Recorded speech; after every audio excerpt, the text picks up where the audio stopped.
Hello friends, technique മലയാളത്തിലെ മറ്റൊരു വീഡിയോയിലേക്ക് സ്വാഗതം. ഇന്ന് നമ്മൾ ചെയ്യാൻ പോകുന്നത് പെർഫോമൻസ് പുലി എന്നൊക്കെ വിളിക്കാവുന്ന ഒരു മിഡ് റേഞ്ച് ഡിവൈസിനെ കുറിച്ചാണ്. ഇതിന്റെ ഡീറ്റെയിൽ റിവ്യൂ ആണ് നമ്മൾ സംസാരിക്കുന്നത്. പോക്കോ X7 Pro ഡിമെൻസിറ്റി 8400 അൾട്ര വെച്ച് ഇറങ്ങിയ ഈ ഒരു ഡിവൈസിന്റെ പെർഫോമൻസ് ഭയങ്കര അടിപൊളിയാണ്. നമ്മൾ അൺബോക്സിങ് വീഡിയോയിൽ പറയുണ്ടായി.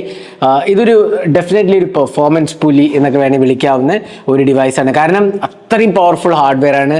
ഇതിനകത്ത് കാര്യമായി ഒരു കോംപ്രമൈസും ഇല്ല എന്ന് പറയാം. പെർഫോമൻസ് റിലേറ്റഡ് ഏറ്റവും ബെസ്റ്റ് ഹാർഡ്വെയർ ആണ് കൊടുത്തിരിക്കുന്നത്. എന്നാൽ ബാക്കിയുള്ള കാര്യത്തിൽ എങ്ങനെയാണ് display, design, camera, battery life, ഇവൻ ബാറ്ററിയും 6550 മില്ലി ആംപോ ബാറ്ററിയാണ്. പ്രോബ്ലി ഹയസ്റ്റ് ഈ പ്രൈസ് സെഗ്മെന്റിൽ ഏറെക്കുറെ ഹയസ്റ്റ് എന്ന് വേണമെങ്കിൽ പറയാം. അപ്പോൾ ആ കാര്യത്തിലൊക്കെ എത്രത്തോളം നല്ലതാണ് എന്നാണ് നമ്മൾ വീഡിയോയിൽ വിലയിരുത്താൻ പോകുന്നത്. അപ്പോൾ എപ്പോഴത്തെ പോലെ ഈ ചാനൽ ആദ്യമായിട്ടാണെങ്കിൽ താഴെ കാണുന്ന സബ്സ്ക്രൈബ് ബട്ടൺ ഒന്ന് പ്രസ് ചെയ്യുക. അതേപോലെ തന്നെ ബെൽ ഐക്കൺ കൂടെ ക്ലിക്ക് ചെയ്യുമ്പോൾ നിങ്ങൾക്ക് നമ്മൾ പബ്ലിഷ് ചെയ്യുന്ന എല്ലാ വീഡിയോസിൻ്റെയും നോട്ടിഫിക്കേഷൻ കൂടെ ലഭിക്കുന്നത്. അപ്പോൾ അത് മറക്കണ്ട. നമുക്ക് പോക്കോ X7 Proന്റെ ഡീറ്റെയിൽ റിവ്യൂയിലേക്ക് വരാം.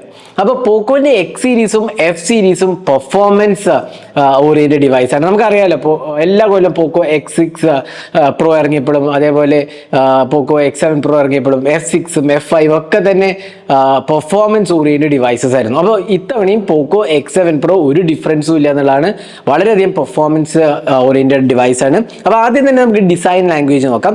അപ്പോൾ ഇത്തവണ ഡിസൈൻ ലാംഗ്വേജ് വെർട്ടിക്കൽ ക്യാമറ ലേഔട്ടാണ് കൊടുത്തിരിക്കുന്നത്. അതിനൊപ്പം തന്നെ ബാക്കിൽ ഒരു ഡ്യുവൽ ടോൺ കളർ ഫിനിഷ് ആണ്. ഇത് ഗ്രീൻ കളറാണ്. അതേപോലെ തന്നെ പോക്കോ യെല്ലോ കളറുണ്ട്. അതിനകത്ത് വേഗൻ ലെതർ ഫിനിഷ് ആണ്. അത് നല്ല സ്റ്റൈലിഷ് ലുക്കിംഗ് ആണ്. ഇതിന്റെ ഡിസൈൻ ലാംഗ്വേജ് നല്ലതാണ്. കാരണം ഇനീഷ്യൽ ഇംപ്രഷനിൽ നമുക്ക് തോന്നും ഇതൊരു ഗ്ലാസ് ഫിനിഷ് ആണ്. എന്നാൽ കംപ്ലീറ്റ്ലി പോളികാർബണേറ്റ് മെറ്റീരിയൽ ആണ് യൂസ് ചെയ്തിരിക്കുന്നത്. ഫ്രണ്ട് പാനലിൽ നമുക്ക് ഗോറില്ല ഗ്ലാസ് 7i സപ്പോർട്ട് ഉണ്ട്. Corning gorilla glass 7i. Back പാനലിൽ നല്ലതാണ്, നല്ല സ്മൂത്ത് ഫിനിഷ് ആണ്. എന്നാൽ ഫിംഗർ പ്രിന്റ്സ് ചില രീതിയിൽ അട്രാക്റ്റീവ് എന്നുള്ളത് ഒരു ഇതാണ്. എന്നാൽ നമുക്ക് ജസ്റ്റ് ഒന്ന് തുടച്ചു കൊടുത്താൽ മതി, വേറെ ഇഷ്യൂസ് ഒന്നുമില്ല. ഡിസൈൻ എനിക്ക് ഇഷ്ടപ്പെട്ടു. പേഴ്സണലിലേക്ക് അത് സബ്ജക്റ്റീവാണ്. ചിലവർക്ക് ഇഷ്ടപ്പെടാം, ചിലവർക്ക് ഇഷ്ടപ്പെടാതിരിക്കാം. എന്നാൽ എനിക്ക് കുഴപ്പമില്ലാന്ന് തോന്നി. പ്രത്യേകിച്ച് ആ പോക്കോ യെല്ലോ കളർ നല്ല സ്റ്റൈലിഷ് ആയിട്ട് എനിക്ക് തോന്നി. ഇതിന് ഇൻ ഹാൻഡ് എക്സ്പീരിയൻസ് എന്ന് വെച്ചാൽ അറൌണ്ട് 8mm, സ്ലൈറ്റ്ലി 8mm മുകളിൽ തിക്നെസ് ആണ്. ഈവൻ വെയിറ്റ് ആണെങ്കിൽ സ്ലൈറ്റ്ലി അബൌട്ട് 200 grams ആണ് വരുന്നത്. ഈ 6500 മില്ലി ആംപോ ബാറ്ററി ഉണ്ടായിട്ടും ഇത്രയും സ്ലിം ഫോം ഫാക്ടറിൽ വന്നിട്ടുള്ളതെന്നുള്ള നല്ലൊരു ആസ്പെക്റ്റാണ്. കാരണം സിലിക്കൺ കാർബൺ ബാറ്ററീസ് ആണ് യൂസ് ചെയ്തിരിക്കുന്നത്. അതുകൊണ്ട് തന്നെ ഇതിന്റെ വെയിറ്റ് ആൻഡ് ഫോം ഫാക്ടർ വളരെ നല്ലതായിട്ട് എനിക്ക് തോന്നി. ഇൻ ഹാൻഡ് എക്സ്പീരിയൻസ് ഒക്കെ നല്ലതാണ്. പിന്നെ ഫ്രണ്ട് ബെസൽസിന്റെ കാര്യം പറയുകയാണെങ്കിൽ വളരെ മിനിമൽ ആയിട്ടാണ് കൊടുത്തിരിക്കുന്നത്. പഞ്ച് ഹോൾ സെൽഫി ക്യാമറയാണ്. പിന്നെ USB Type-C port, dual stereo speakers, in display fingerprint സ്കാനറാണ് കൊടുത്തിരിക്കുന്നത്. പിന്നെ IR ബ്ലാസ്റ്റർ ഉണ്ട്. അപ്പോൾ ആ കാര്യത്തിലൊന്നും തന്നെ കോംപ്രമൈസ് ഇല്ല. നല്ല ഒരു എക്സ്പീരിയൻസ് ആണ് പോക്കോ X7 Pro ഓഫർ ചെയ്തിരിക്കുന്നത്. അപ്പോൾ ഡിസൈൻ ആൻഡ് ബിൽഡ് ക്വാളിറ്റി കുഴപ്പമില്ല. ഡിസൈൻ അഗെയിൻ സബ്ജക്റ്റീവ് ആണ്. ചിലർക്ക് ഇത് ബോറിംഗ് ആയി തോന്നാം. എന്നാൽ എനിക്ക് പേഴ്സണലി ഇഷ്ടപ്പെട്ടു. കുഴപ്പമില്ലാത്ത ഒരു ഡിസൈനാണ്. ഇനി അടുത്ത നമുക്ക് ഡിസ്പ്ലേയിലോട്ട് പോകാം. ഡിസ്പ്ലേയിൽ വരുന്നത് ഇവിടെ നമുക്ക് നല്ലൊരു പവർ പാക്ക് ഡിസ്പ്ലേ എന്ന് വേണമെങ്കിൽ പറയാം. ഇവിടെ നമുക്കൊരു 1.5K AMOLED ഡിസ്പ്ലേ ആണ് വരുന്നത്. 120 Hz റിഫ്രഷ് റേറ്റ് ആണ്. ഇതിനകത്ത് HDR10+ഉം ഡോൾബി വിഷൻ സപ്പോർട്ട് ഉണ്ട്. അപ്പോൾ നമുക്ക് നെറ്റ്ഫ്ലിക്സിലൊക്കെ ഡോൾബി വിഷൻ കണ്ടന്റ് കാണാമെന്നുള്ളതാണ് ഒരു അഡ്വാൻറ്റേജ്. കാരണം അതിനകത്ത് ഒരുവിധപ്പെട്ട എല്ലാ ഷോസും ഡോൾബി വിഷനും HDR10+ വരുന്നത്. അപ്പോൾ അത് സപ്പോർട്ടഡ് ആണ്. പിന്നെ 3200 nits ഓഫ് പീക്ക് ബ്രൈറ്റ്നസ് ആണ് വരുന്നത്. അപ്പോൾ അതുകൊണ്ട് തന്നെ നമുക്ക് നല്ല ബ്രൈറ്റ് ആൻഡ് വിവിഡ് ഡിസ്പ്ലേ ആണ്. അതേപോലെ കളേഴ്സ് ഒക്കെ നല്ല പോപ്പ് ഔട്ട് ചെയ്യുന്ന ടൈപ്പ് കളേഴ്സ് ആണ്. HDR10+ ക്വാളിറ്റിയും കുഴപ്പമില്ല എന്ന് പറയാം. ഭയങ്കര വാവ് ഫാക്ടർ ഒന്നുമില്ല. ഒബ്വിയസ്ലി 30,000 രൂപ പ്രൈസ് സെഗ്മെന്റ് ആകുമ്പോൾ അതിൻ്റെതായ ഒരു എക്സ്പീരിയൻസ് നമുക്ക് കിട്ടുന്നുണ്ട്. എന്നാലും HDR10+ ഉണ്ട്, ഡോൾബി വിഷനും ഉണ്ട് എന്നുള്ളതാണ് ഇതിന്റെ ഒരു പ്രത്യേകത. ഓവറോൾ എനിക്ക് ഡിസ്പ്ലേ ക്വാളിറ്റി ഇഷ്ടപ്പെട്ടു. നല്ല ടച്ച് റെസ്പോൺസും വളരെ സ്മൂത്ത് ആയിട്ട് എനിക്ക് തോന്നി. അതേപോലെ തന്നെ ഗോറില്ല ഗ്ലാസ് 7i സപ്പോർട്ട് ഉണ്ട്. അപ്പോൾ ഡിസ്പ്ലേ എക്സ്പീരിയൻസ് നല്ലതാണ്. എസ്പെഷ്യലി വാച്ചിങ് മൂവീസ് ഒക്കെ എനിക്ക് നല്ലതായി തോന്നി. പിന്നെ മിനിമൽ ബെസൽസ് ആയതുകൊണ്ട് തന്നെ ആ ഒരു എക്സ്പീരിയൻസും നല്ലതാണെന്ന് പറയാം. ഇനി സോഫ്റ്റ്വെയറിലേക്ക് പോകാം. സോഫ്റ്റ്വെയർ കാര്യം പറയുമ്പോൾ നമുക്ക് കിട്ടുന്നത് HyperOS 2.0. അപ്പോൾ probably first device in India HyperOS 2.0 ship ചെയ്യുന്നത്. അതും Android 15 ആണ്. Redmi Note 14 Pro Plusൽ വരേണ്ടതായിരുന്നു, എന്നാൽ അവിടെ ഇല്ല. പോക്കോ ആണ് ആദ്യത്തെ ഡിവൈസ് HyperOS 2.0. അപ്പോൾ HyperOS 2.0ന്റെ പ്രത്യേകത എന്താ വെച്ചാൽ വളരെ സ്മൂത്തർ എക്സ്പീരിയൻസ് ആണ്.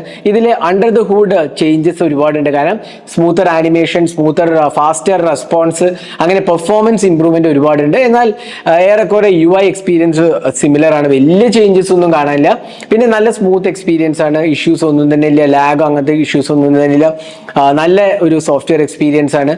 ഓവറോൾ നല്ല കസ്റ്റമൈസേഷൻ ഓപ്ഷൻസ് ഉണ്ട്. നമ്മൾ പണ്ട് കണ്ട AI ഓപ്ഷൻസ് എല്ലാം തന്നെ ഉണ്ട്. ഇത്തവണ AI മുൻതൂക്കം കൊടുത്ത് AI ഇമേജ് വൈഡനിങ് ഉണ്ട്, അതേപോലെ തന്നെ AI ഇറേസർ, അങ്ങനത്തെ ഒരുപാട് ഓപ്ഷൻസ് ഉണ്ട്. AI എന്താ പറയുക subtitles, AI note taking, അങ്ങനെ ഒരുപാട് AI ഇൻക്ലൂഡഡ് ഫീച്ചേഴ്സും ഇതിനകത്ത് കൊടുത്തിട്ടുണ്ട്.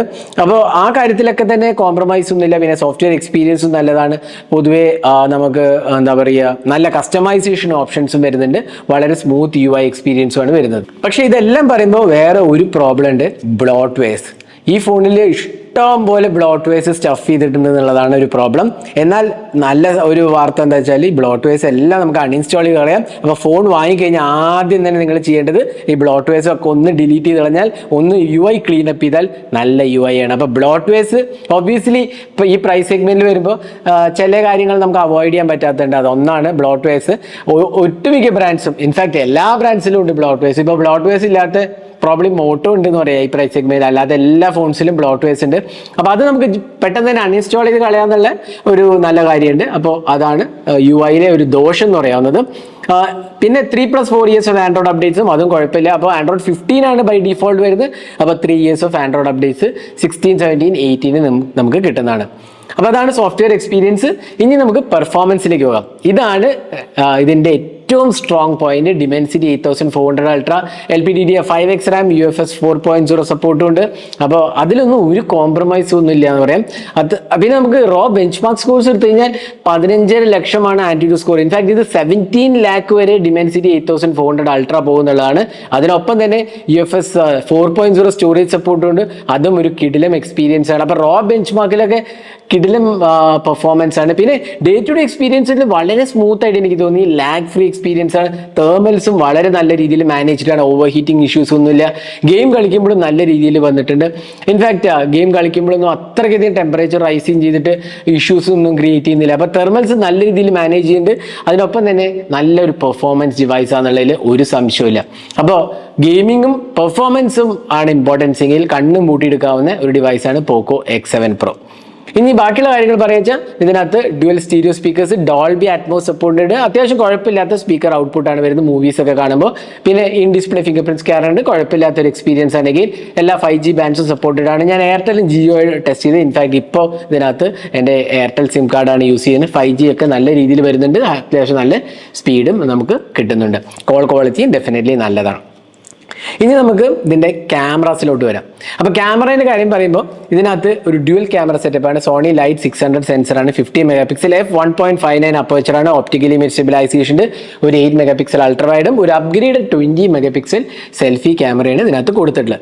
ഇനി ക്യാമറയുടെ കാര്യം പറയുകയാണെങ്കിൽ camera, primary camera day light captures കുഴപ്പമില്ല, അത്യാവശ്യം നല്ല ഡീറ്റെയിൽസ് ഉണ്ട്, ഷാർപ്നെസ് ലൈറ്റ്സും കുഴപ്പമില്ല, ഡൈനാമിക് റേഞ്ചും കുഴപ്പമില്ല, ഓവറോൾ കളർ ക്വാളിറ്റിയും അത്യാവശ്യം നല്ലതാണെന്ന് പറയാം. അപ്പോൾ പ്രൈമറി ക്യാമറയിൽ എനിക്ക് തോന്നുന്നു ഒരു വാവ് ഫാക്ടർ ഒന്നുമില്ല. പ്രോബ്ലി ഈ പ്രൈസ് സെഗ്മെന്റിൽ ഏറ്റവും മികച്ച ക്യാമറ എന്നൊന്നും പറയാനില്ല, കാരണം ഒരു എബോ ആവറേജ് ക്യാമറ എക്സ്പീരിയൻസ് നമുക്ക് കിട്ടുന്നുള്ളൂ. അപ്പോൾ ക്യാമറയ്ക്കാണ് മുൻതൂക്കം എങ്കിൽ ഇത് ഞാൻ സജസ്റ്റ് ചെയ്യത്തില്ല. എന്നാൽ ഇതിലെ ക്യാമറ മോശമെന്നല്ല, എബോ ആവറേജ് ക്യാമറയാണ്. അതിനൊപ്പം തന്നെ അൾട്രാ വൈഡ് വളരെ ഒരു ബേസിക് എക്സ്പീരിയൻസ് വരുന്നുള്ളൂ, അത്രയ്ക്ക് നല്ലൊരു ക്വാളിറ്റി നല്ല വരുന്നത്. പോർട്രേറ്റ്സും കുഴപ്പമില്ല എന്ന് പറയാം, എനിക്കും ഇഷ്ടപ്പെട്ടു. എന്നാലും ദ ബെസ്റ്റ് എന്നൊന്നും പറയുന്നില്ല. അതേപോലെ തന്നെ ലോ ലൈറ്റ് എക്സ്പീരിയൻസും കുഴപ്പമില്ലാത്തൊരു എക്സ്പീരിയൻസ് ആണ് വരുന്നത്. പിന്നെ ഇതിനകത്ത് 4K 60 FPS റെക്കോർഡിംഗ് ഉണ്ട് റിയർ ക്യാമറയിൽ. പിന്നെ സെൽഫി ക്യാമറ എബിലിറ്റീസ് ആണെങ്കിലും ഏറെക്കുറെ കുഴപ്പമില്ലാന്ന് തോന്നി. അഗെയിൻ ചില ഫോട്ടോസിൽ കോൺട്രാസ്റ്റ് കുറച്ച് അധികമായി തോന്നി. അത് നമ്മൾ പെർഫോമൻസിന്റെ കാര്യം പിടിക്കുമ്പോൾ ക്യാമറയിൽ എന്തെങ്കിലും ഒരു കോംപ്രമൈസ് ഉണ്ടാവില്ല. അപ്പോൾ ആ ഒരു കോംപ്രമൈസ് തന്നെയാണ് ഇതിലും. അപ്പോൾ ക്യാമറ എബോ ആവറേജ് എന്ന് പറയാം, കുഴപ്പമില്ലാത്ത ഒരു എക്സ്പീരിയൻസ് മാത്രമേ പറയുന്നുള്ളൂ. പ്രോബ്ലി ക്യാമറ സെൻട്രിക് ആണ് നിങ്ങൾ നോക്കുന്നുണ്ടെങ്കിൽ ഇത് എടുക്കാതിരിക്കുക, നല്ല അത്രയ്ക്കൊരു മികച്ച ക്യാമറയല്ല.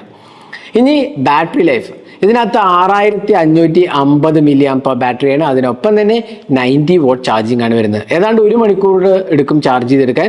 6550 mAh ഉണ്ടെന്ന് വിചാരിക്കണം. അതിനൊപ്പം തന്നെ നല്ല കിടുക്കാച്ചി ബാറ്ററി ലൈഫാണ്. നമ്മൾ ബാറ്ററി ഡ്രെയിൻ ടെസ്റ്റ് ചെയ്തിട്ട് എനിക്ക് 12 മണിക്കൂറാണ് സ്ക്രീൻ ഓൺ ടൈം കിട്ടിയത്. അത് ടെസ്റ്റ് ആട്ടോ. റിയൽ ലൈഫിൽ എനിക്ക് തോന്നുന്നു ഒരു 10 മണിക്കൂറിലേറെ ഈസിലി കിട്ടും. എന്ത് ചെയ്താലും 10 മണിക്കൂറിലേറെ കിട്ടും എന്നുള്ളതിൽ ഒരു സംശയമില്ല.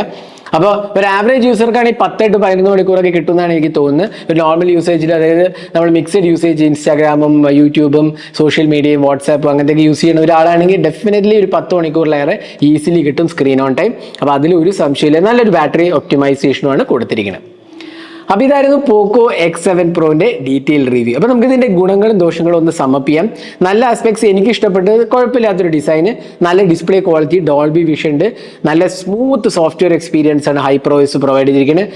കിടുക്കാച്ചി പെർഫോമൻസും കിടുക്കാച്ചി ബാറ്ററി ലൈഫുമാണ് ഇതിനകത്ത് ഓഫർ ചെയ്തിരിക്കുന്നത്. പിന്നെ പ്രൈസിങ്ങും വളരെ കോമ്പറ്റീറ്റീവ് ആണ്. അറൗണ്ട് 27,000 പ്രൈസ് സെഗ്മെന്റിലാണ് വരുന്നത്. അപ്പോൾ അത് വെച്ച് നോക്കുകയാണെങ്കിൽ നല്ല ഒരു പ്രൈസിംഗ് ആണ് ഇതിനകത്ത് കൊടുത്തിരിക്കുന്നത്. ഇനി ഇതിൻ്റെ കോൺസ് പറയുകയാണെങ്കിൽ ഇതിനകത്ത് ബ്ലോട്ട്വെയർസ് ഒരുപാട് ഉണ്ട് എന്നുള്ളതാണ്. അത് നമുക്ക് അൺഇൻസ്റ്റാൾ ചെയ്ത് കളയാം, എന്നാലും അതുണ്ട് എന്നുള്ളത് ഞാൻ ഒരു കോണായിട്ട് പറയാം. രണ്ടാമത്തെ കോൺ എന്ന് പറഞ്ഞാൽ ക്യാമറാസ് ഒരു ആവറേജ് ടു എബോ ആവറേജ് കാറ്റഗറിയിൽ വരുന്നുള്ളൂ. കിഡിലും ക്യാമറ എന്നൊന്നും പറയാൻ പറ്റില്ല. അപ്പോൾ അതാണ് ഒരു വേറൊരു സെക്കൻഡ് കോൺ എന്ന് പറയാവുന്നത്. ബാക്കി എല്ലാം കൊണ്ടും തന്നെ എനിക്ക് തോന്നുന്നു പോക്കോ X7 Pro ഒരു കിഡിലും എക്സ്പീരിയൻസ് ആണ് ഓഫർ ചെയ്തിരിക്കുന്നത്. അപ്പോൾ ഇത് വാങ്ങാൻ നിങ്ങൾക്ക് ഫ്ലിപ്കാർട്ടിൽ അവൈലബിൾ ആണ്, നിങ്ങൾക്ക് പോയി വാങ്ങാവുന്നതാണ്. 8 256ഉം 12 256 വേരിയൻസും ആണ് അവൈലബിൾ ആവുന്നത്. നല്ല അടിപൊളി പ്രൈസിങ്ങും ആണ് കൊടുത്തിരിക്കുന്നത്. കാർഡ് ഓഫേഴ്സ് ഒക്കെ നിങ്ങൾക്ക് കിട്ടാവുന്നതാണ്.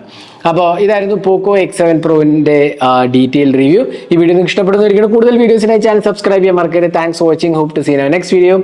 Have a great day.